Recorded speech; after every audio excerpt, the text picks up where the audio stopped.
Welcome to our presentation on Youth-Led Community Organizing, Theory and Action by Melvin Delgado and Lee Staples.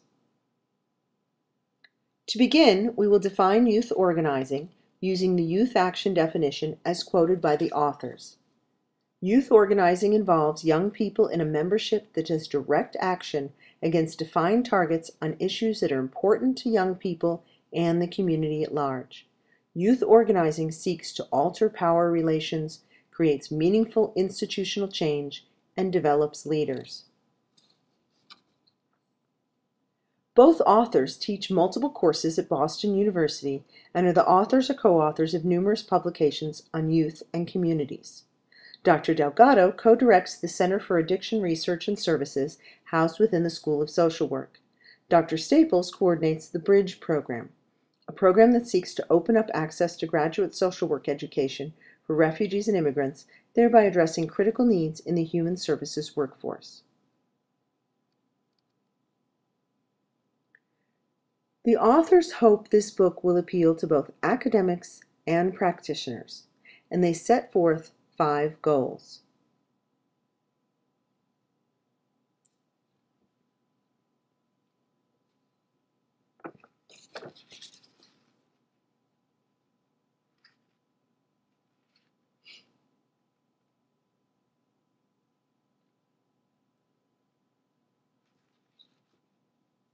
They also present a conceptual foundation for discussing youth-led community organizing.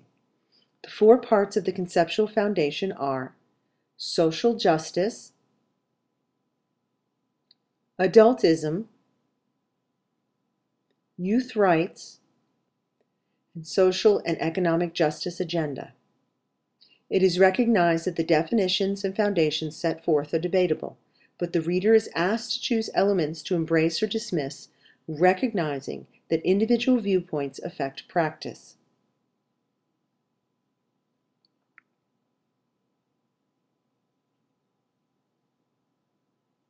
The structure of organizations and groups that support youth-led action will vary depending upon circumstances, and the field continues to evolve. Adult and youth roles differ between organizations. It is important to bear in mind, however, that the more control, decision-making, and leadership youth have, the more they are empowered. To better place youth-led community organizing into context, influencing factors need to be taken into account. As this diagram from the text illustrates, the fields of community organizing, youth development, and youth-led fields have fed into and influenced the emergence of youth-led community organizing, and components of each can be found within the field. Youth have played an important and active part in campaigns throughout history, including a major role in the civil rights movement.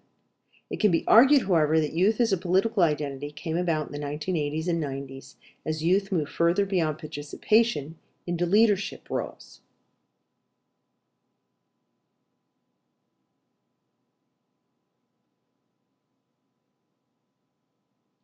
One must understand how historical and social forces impact current societal implications.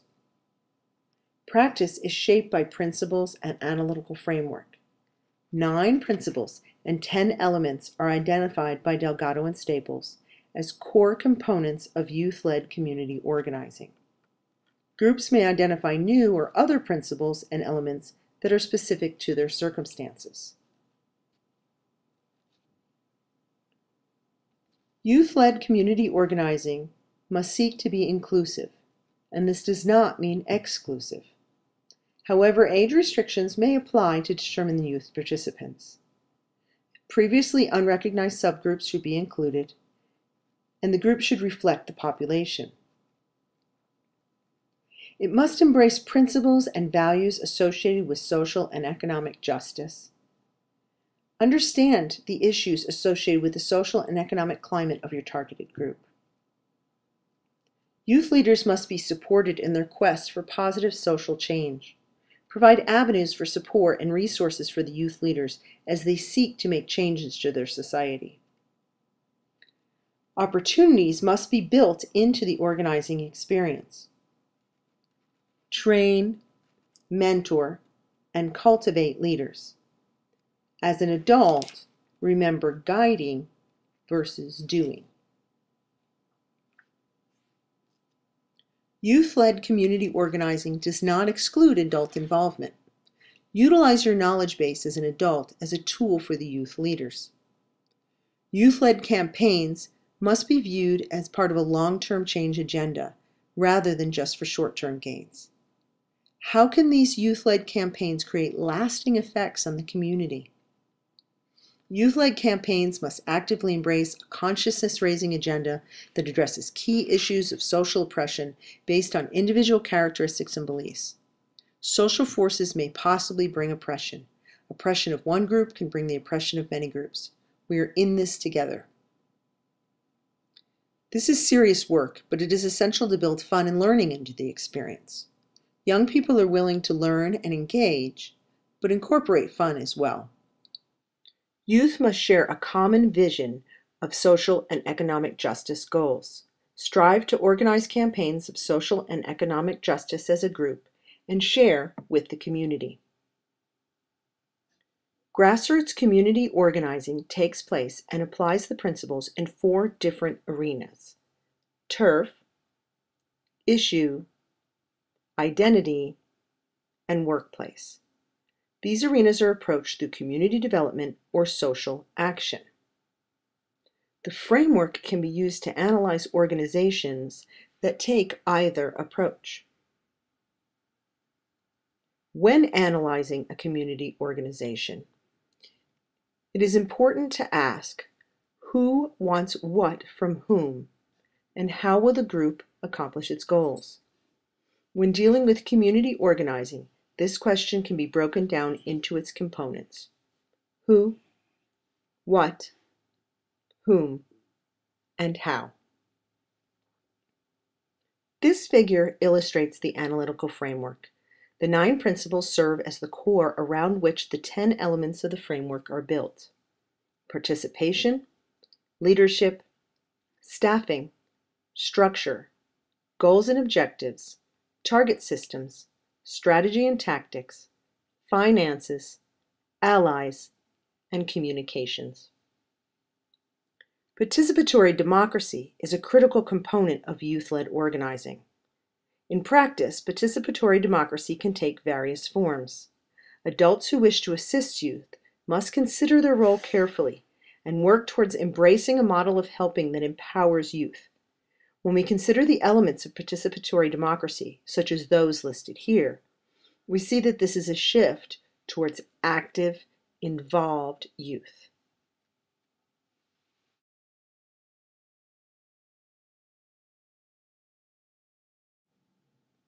This is an evolution of a strength-based model rather than a traditional deficit-based formal helping approach. Adults can help facilitate youth empowerment by shifting to an inclusive, assets-based approach, embracing partnerships, and working with rather than doing for or to young people. These concepts are important to youth-led organizing because when a democracy is participatory, it means the people are responsible for the democracy. When working with youth, adults should maintain participatory democracy and let the youth be led by the who, what, whom, and how, as discussed in the analytical framework.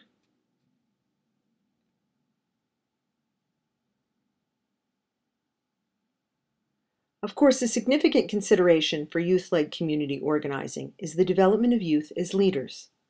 Within the context of youth-led community organizing, this enhances youth assets through experience, helps to facilitate identity, and fosters leadership. Leadership manifests itself in different forms depending upon the situation and involves a variety of tasks and roles. Of course, like all emerging fields, a debate exists within the fields of youth-led community organizing. These existing tensions continue to inform and shape youth-led community organizing.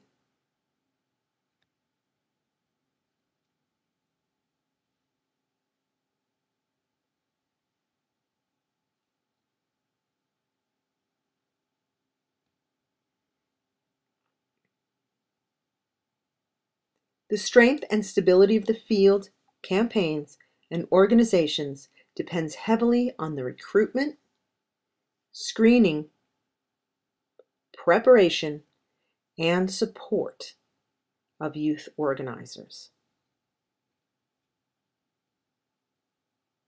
As stated earlier, youth-led community organizing exists in multiple settings, takes a variety of forms, and deals with a multitude of issues.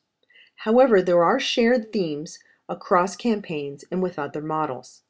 It is helpful for practitioners to consider commonalities. Cross-cutting themes fall into 4 categories: purpose of organizing, recruitment and support, group structure, and youth and adult roles. These themes are important in both youth-led organizing as well as in its adult counterparts. The authors provide an example of a successful youth-led campaign. This case was chosen as an example because of the relationship between the authors and organizations, the degree of documentation available for the process, the easy geographical access for the authors, the multifaceted and prominent dimension of youth-led community organizing in this social action campaign, and the richness of detail concerning the rewards and challenges that youth organizers face in conducting campaigns. The community of Hyde-Jackson Square is located in Boston, Massachusetts. This community is viewed as the bridge between the neighborhoods of Jamaica Plain and Roxbury. Many of the individuals travel by bus and subway daily. It is described by the Boston Redevelopment Authority and the United Way of Massachusetts Bay as one of the most densely populated minority youth concentrations in the city of Boston. In the 1980s, it was known as the cocaine capital of Boston by the Boston Police Department. It definitely has its challenges, but it found strength in its community as well. The Hyde Square Task Force was incorporated in 1991 as a 501c organization of local community leaders to make the community and neighborhood a safer place for everyone. During the formation of this task force, a youth death occurred and prompted the task force to work with the local police department to take action on crime, patrol the troubled areas, and improve the safety of the community.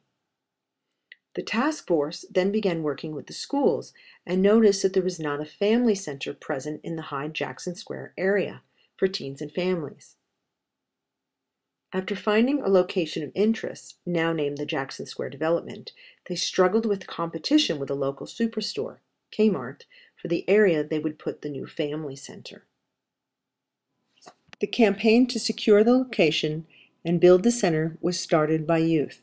They conducted surveys and attended Kmart meetings. The task force used outside communication to promote meetings. This was through flyers, promotions, newsletter, and a press conference promoting the results of their survey. They also used internal communication and face-to-face communication.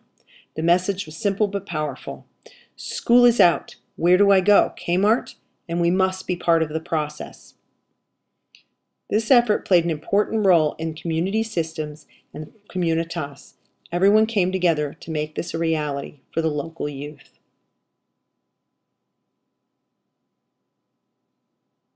Youth-led community organizing is growing and evolving. There will be challenges to the field due to logistical and funding issues, the ongoing presence of adultism, failed campaigns, aging out of successful youth organizers, and cultural considerations. Solutions and growth will need to be youth-driven. Adults can facilitate this growth through appropriate support and ongoing reassessment of their own agenda and strategies. Empowered youth bring new ideas, enthusiasm, motivation to social activism. Thank you for viewing our presentation.